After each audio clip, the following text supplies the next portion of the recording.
Dan untuk mengetahui pemirsa bagaimana kondisi terkini, kami telah bergabung melalui sambungan telepon bersama dengan Kapolres Sorong AKBP Karimudin Ritonga. Selamat malam Pak Karimudin. Selamat malam Bu Jeki. Iya baik, saya pertama-tama ingin tahu bagaimana kondisi saat ini di sana Pak. Alhamdulillah aman, dan dari awal sampai dengan sekarang termasuk kondisi aman. Sudah kembali aman. Anda bisa ceritakan kembali mungkin kronologisnya tadi seperti apa sehingga timbul kericuhan di sana?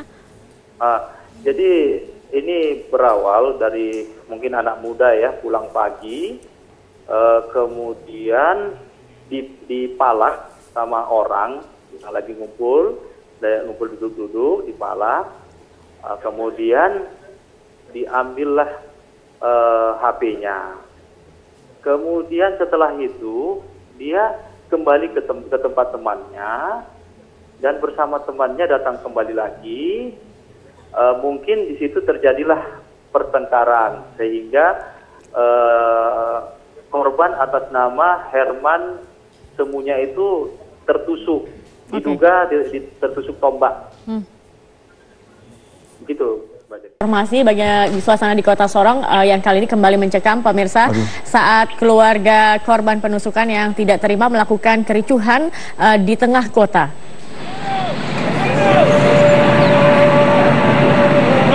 Aksi kekecewaan keluarga dan kerabat korban pertikaian antar kelompok warga ini terjadi pada siang tadi di Kota Sorong.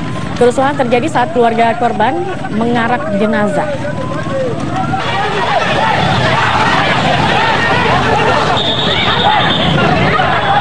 Keluarga emosi dan merusak sejumlah rumah toko di Kota Sorong yang diduga bagian dari kelompok yang bertikai pada Kamis dini hari.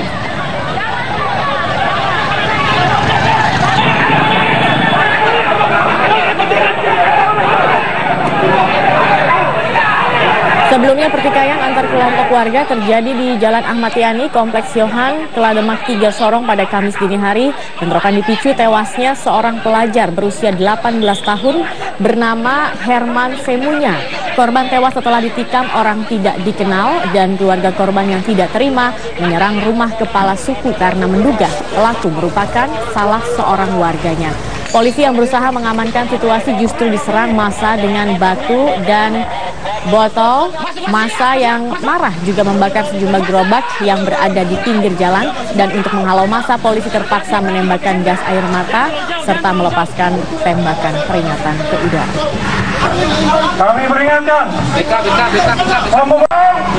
titik Kalimat sampai Anas sampai Ramayana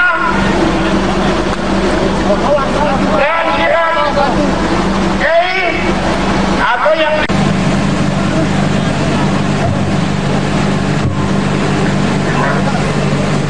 Dan untuk mengetahui pemirsa bagaimana kondisi terkini, kami telah bergabung melalui sambungan telepon bersama dengan Kapolres Sorong AKBP Karimudin Ritonga. Selamat malam Pak Karimudin. Selamat malam Bu Jeki. Iya baik, saya pertama-tama ingin tahu bagaimana kondisi saat ini di sana Pak. Alhamdulillah aman, dan dari awal sampai dengan sekarang termasuk kondisi aman. Sudah kembali aman. Anda bisa ceritakan kembali mungkin kronologisnya tadi seperti apa sehingga timbul kericuhan di sana? Jadi ini berawal dari mungkin anak muda ya pulang pagi, kemudian dipalak sama orang yang lagi ngumpul duduk-duduk dipalak, kemudian diambillah HP-nya. Kemudian setelah itu dia kembali ke tempat temannya dan bersama temannya datang kembali lagi. Mungkin di situ terjadilah pertengkaran sehingga korban atas nama Herman Semunya itu tertusuk, diduga tertusuk tombak. Begitu, Mbak Jeki. Baik, akibat kericuhan tadi ini apakah ada kembali korban luka maupun korban jiwa? Jadi menurut kami kerusuhan, saya kira tidak ada kerusuhan, hanya memang ada sedikit anarkis dari pihak. Jadi begini Mbak, ini ketepatan korban adalah dari masyarakat Maibrat, Ayamaru. Jadi mungkin mereka merasa kurang puas, akhirnya mereka membuat aksi sendiri, membakar ban di daerah Jalan Benur namanya, daerah yang memang kompleks mereka lah, banyak di sana mereka. Kemudian kita melakukan himbauan, namun tidak dihiraukan. Ya Bu, ya Mbak Jackie. Iya. Halo? Iya, silakan. Baik. Jadi ketika itu kita menghimbau dan mereka melakukan pelemparan kepada kita, sehingga kita menembakkan gas air mata kepada mereka. Setelah menembakkan, baru mulai mereka tidak melempar kita, dan akhirnya kita tetap standby di sana dan sampai mereka membubarkan diri. Dan ini malam hari setelah baik. Apa namanya? Ya, banyak. Ya. Baik Pak Karimudin Ritoka, kami sudah menangkap poinnya. Yang pasti kondisi saat ini sudah kembali kondusif dan kami harapkan juga tidak terjadi lagi peristiwa serupa di sana. Terima kasih. Geledah rumah Jessica Wongso pada Rabu kemarin. Titik terang dari kasus ini semakin terlihat dengan bertambahnya alat bukti untuk mencari motif pembunuhan dari tersangka. Setelah menggeledah kediaman Jessica, polisi mendapatkan alat bukti tambahan untuk memperkuat penyidikan. Penyidik juga terus meminta keterangan dari keluarga dan teman Mirna, saksi ahli, dan juga bekerjasama dengan kepolisian Australia untuk menelusuri latar belakang korban serta tersangka. Sejak ditetapkan sebagai tersangka, Jessica telah menjalani 3 kali pemeriksaan, termasuk pemeriksaan psikologis. Polisi masih terus mencari motif pembunuhan yang dilakukan oleh Jessica Kumala Wongso. Dari kemarin sampai hari ini penyidik terus maju, begitu ya. Proses penguatan alat buktinya terus menguat. Nah, ada beberapa yang kami sita. Artinya penyidik menganggap bahwa benda-benda yang disita itu untuk memperkuat alat bukti dalam proses penyidikan ini. Ada yang menulis sudah ada A, B, dan C. Saya nggak bisa sebutkan apa, gitu ya. Karena nanti ini kita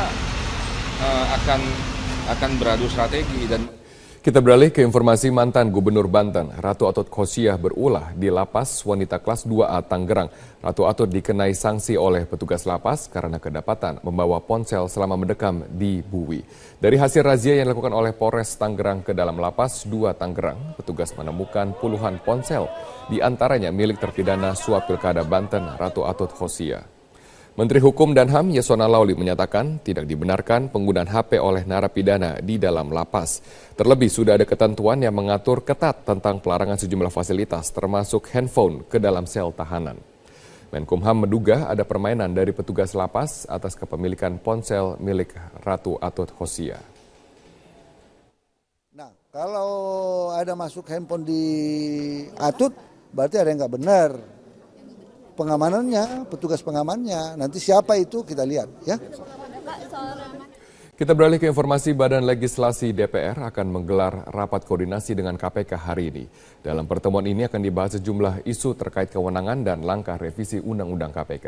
Kita bergabung bersama rekan kami Putri Lukman langsung dari gedung DPR di Jakarta. Putri, tepatnya pada pukul berapa rapat legislasi Badan Legislasi dan KPK akan digelar? Ya Robert, rapat bersama Badan Legislasi DPR RI dengan Komisioner KPK akan dimulai pada pukul 13 siang ini, yang namun dari informasi yang diterima oleh Wakil Ketua Badan Legislasi Firman Subagio mengatakan bahwa rapat siang ini akan dihadiri Sekjen dan juga Deputi dari KPK yang juga disayangkan oleh Badan Legislasi karena memang ini adalah poin penting antara DPR dan juga KPK untuk membahas bagaimana kelanjutan dari 4 poin yang masuk dalam Undang-Undang Nomor 30 Tahun 2002 tentang Komisi Pemberantasan Korupsi. Namun justru yang didapat malah informasinya KPK tidak menghadirkan komisioner yang disayangkan juga oleh Firman Subagio yang mengatakan bahwa keempat ini kalau memang menimbulkan pelemahan harusnya dapat dibicarakan oleh DPR dan juga KPK. Di antara keempat poin yang akan direvisi adalah mengenai pengaturan penyadapan, pembentukan Dewan Pengawas KPK, dan yang ketiga adalah pemberian wewenang KPK untuk menerbitkan surat pemberhentian penyidik, serta pengangkatan penyidik independen oleh KPK. Dan berikut adalah kutipan wawancara kami dengan Firman Subagio, Wakil Ketua Balik. Banyak undang-undang yang sekarang ini kita terus tidak perlu ada revisi karena itu dianggap udah on the right track gitu ya. Tapi kalau ada undang-undang yang dianggap memang itu masih ada hal-hal yang perlu dipertimbangkan untuk direvisi karena tidak sejalan dengan spirit semangat daripada berdirinya KPK, ya tentunya ini akan kita lakukan penyempurnaan.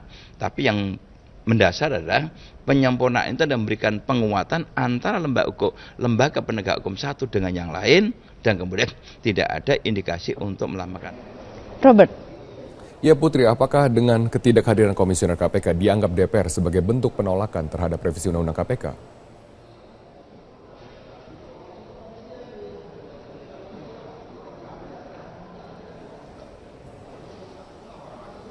Putri, apakah dengan ketidakhadiran komisioner dianggap sebagai bentuk penolakan terhadap revisi Undang-Undang KPK? Atau dugaan ketidakhadiran